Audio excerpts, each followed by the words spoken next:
Eckhart Tolle has been asking one question for decades, a question so simple we overlook it, and so profound that when we answer it honestly, everything changes.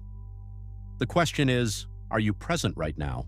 Not in theory, not most of the time, right now, in this instant. The Power of Now is the most complete answer ever written to that question. Over the next few minutes, we'll explore the 6 core ideas of this book: the mind as a prison, the now as the only reality, the pain body, the illusion of time, surrender as alchemy, and being as your true nature.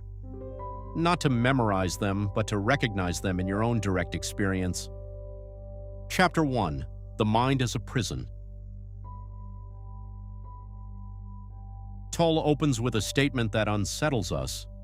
The inability to stop thinking is a terrible affliction, not an inconvenience, an affliction. But we consider it perfectly normal because we are so identified with thought that we don't realize it has us trapped. The unobserved mind is not your ally. It's the noise that never stops, that inner narrator that comments, judges, worries, and never ever falls silent. The deepest illusion is this: you believe you are your mind. You believe that stream of thoughts, those voices, those analyses, those worries, is you. But Tolle points to something revolutionary. If you can observe a thought, then you cannot be that thought. The observer and the observed cannot be the same thing. The mind is the instrument. You are the one who could use it. The tragedy is that the instrument uses you. Here is the central practice of the book: become the observer. When you listen to your thoughts without merging with them, something new emerges, an awareness that watches, a silent presence that is not part of the inner dialogue, but the space in which that dialogue occurs. Tolle calls this the observer or the witness, and this is the first threshold of enlightenment, not changing the thoughts, but changing the relationship with them. That silent observer, that is you. When you begin to observe thoughts, something remarkable happens. Gaps appear. Between one thought and the next, there is a space of silence. At first, it lasts 1 second, then 3, then 10. In those gaps, says Tolle, stillness appears. Not as an achievement, but as what was always there beneath the noise. With practice, those gaps grow longer, deeper, and in them you feel something you had forgotten, your own presence. Enlightenment is not what most people imagine. It's not an ethereal state of permanent bliss. It's not having no thoughts. It is rising above thought, being able to use it when you need it, with focus and clarity, and resting in silence when you don't. It's the difference between playing an instrument and being controlled by it. The enlightened mind doesn't disappear. It becomes what it always should have been, a tool in service of consciousness. Chapter 2: The Now, the Only Real Time. Tolle makes a statement that seems obvious until you stop to verify it. The eternal present is the space where your entire life unfolds. There has never been, nor will there ever be, a moment that isn't now. Think about it. When did that memory from your past happen? It happened in a now that has passed. When will that future plan occur? It will happen in a now that hasn't arrived yet. Past and future only exist as thoughts, right now. Life always is and always has been now. The ego, Tolle explains, can barely exist in the present. It needs the past to build its story, its identity. It needs the future to project its fears and hopes.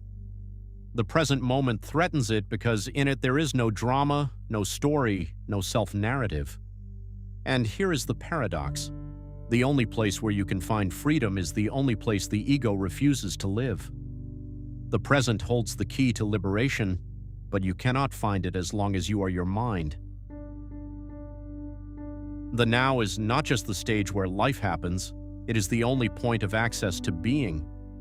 When you are completely present, not thinking about what happened or calculating what's to come, something deeper than thought emerges, a feeling of stillness, of completeness. that nothing is missing in this moment, that is being, and the now is the only door. There is no salvation in time. You can only be free now. Honoring the now doesn't mean having no plans. It doesn't mean ignoring the past or not looking ahead. It means this: whatever you do, let the present be the ground from which you act, not an obstacle you have to get past to reach where you really want to be. Most people live with the future as the destination and the present as the means. But when the present is only a means, the moment when you actually live never arrives. There is always another future to reach. Honor the now and life begins to flow with joy. And the practice is simpler than it seems. Feel your breath without changing it. Sense the energy field within your body. Listen to the silence that exists beneath all sounds. Ask yourself right now, am I present? Not a philosophical question, a diagnostic question, and the honest answer is the beginning of everything. Chapter 3: The Pain Body. Tolle introduces one of the most powerful concepts in the book, the pain body. It's not a metaphor, it's a functional description of something real. Every time you experienced emotional pain and didn't process it fully, every wound left unhealed, every emotion you suppressed, that residue accumulated in you as a dense energy field. Over time, that accumulation takes on a kind of life of its own, and it needs to survive. It does so in the only way it can, by getting you to identify with it. The pain body activates with specific situations: a word said wrong, a look, a familiar situation, and in that moment the pain body wakes up. You become the reaction. You attack, defend, or withdraw, or sink into a cycle of negative thoughts. Tolle points to something crucial. That is not you reacting. It is the old pattern of pain operating. But as long as you don't recognize it, as long as you are unconscious in that moment, it will keep happening. There is something Tolle says about victim identity that completely shifts the perspective. The pain body creates the belief that the past is more powerful than the present, that what was done to you defines who you are, but the only real power is in the now, not in what happened, but in how you respond now. As long as you hold the role of victim, no matter how justified it may seem, you are giving the past a power it does not have over who you are in this moment. The solution is not to fight the pain body, not to suppress it or ignore it, not to analyze it either. The solution is to observe it. When you bring your full attention to the pain body, without judging, without reacting, simply watching, something remarkable happens. It loses its power. Any emotion you bring your presence to diminishes and transmutes, not because you defeated it, but because you illuminated it. The moment the pain body activates is paradoxically the perfect moment to awaken. Don't avoid it. Don't run from it. Feel it without thinking about it. Observe it without becoming it. Presence not only transmutes the emotion, it reveals what was always there underneath: stillness, peace, being. The pain body cannot survive in the light of your conscious awareness. It is a ghost that dissolves when you illuminate it. Chapter 4: Beyond Time. Tolle makes a distinction that changes everything. There are two types of time: clock time, functional and necessary, and psychological time, which is the root of all suffering. Psychological time is living trapped in the memory of the past or the anticipation of the future. It's using the present only as a bridge to where you want to be, and this psychological time is the fuel of all negativity. Anxiety is too much future, resentment is too much past. Guilt, bitterness, fear, all are excess psychological time. Tolle quotes the Master Meister Eckhart: "Time is what keeps the light from reaching us. There is no greater obstacle to God than time." This phrase is centuries old, and it is just as precise today. While we live in psychological time, reviewing the past, calculating the future, we are literally blocking access to what we are: pure consciousness, being, the peace that depends on nothing external. One of Tolle's most penetrating observations is about problems. A problem is a situation the mind adds time to. You have a situation, you can act on it or accept it, that is all. When you turn it into a problem, you're overlaying it with the past. This always happens to me. And with the future, what if? In the pure now, there are no problems. There are situations requiring attention or acceptance, nothing more. Being free from time doesn't mean living without history or goals. It means this: not needing the past to know who you are, nor the future to feel complete. When your identity comes from being, not from the ego story, the past can exist as information, not as identity. The future can exist as direction, not as salvation. And the present, the only place where you truly live, becomes what it always was, the space of all possibility, all power, all peace. Chapter 5. Surrender. Tolle says it with absolute clarity: all suffering is caused by resistance, not to circumstances, but to what is.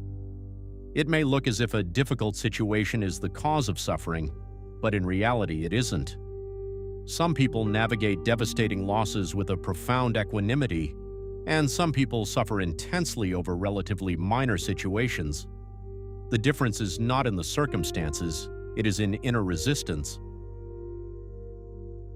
The word surrender in our culture carries connotations of defeat, but Tolle is speaking of something completely different.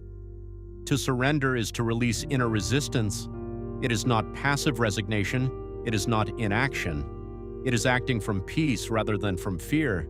It is responding rather than reacting.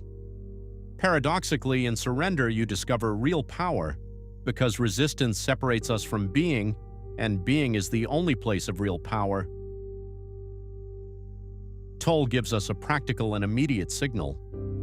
Whenever you feel negativity arising in you, irritation, anxiety, resentment, sadness, treat it as a voice saying, "Attention, here and now, wake up." Even the slightest irritation is significant, not because it's serious, but because it's an opportunity. Negativity is not the enemy, it is the alarm. The enemy is the unconsciousness that ignores it. The alchemy of acceptance is the most transformative idea in this chapter. When you fully accept what is, not as resignation but as complete acknowledgement of reality, you free the space for something new to emerge. The situation may change, or you change. When you transform, your world transforms.